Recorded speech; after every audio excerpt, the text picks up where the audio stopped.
Wananchi, hii nchi yetu lazima tujue ya kwamba ni nchi ya sisi wote.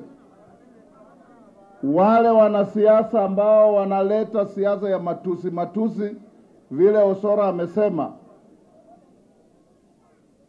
hawana nafasi katika nchi yetu. Tunataka siasa ya sera. Unataka kufanyia Wakenya nini? Political competition will always be there. But let's not compete through insults. Let's not compete through ethnic balkanization of our country. Let's not compete through unhelpful behavior kama ile tunaona. You can be good without calling others bad.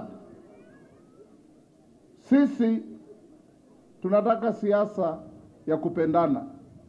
Nani alifikiria mzee Raila atakuja kuketi na Rais Ruto katika meza moja?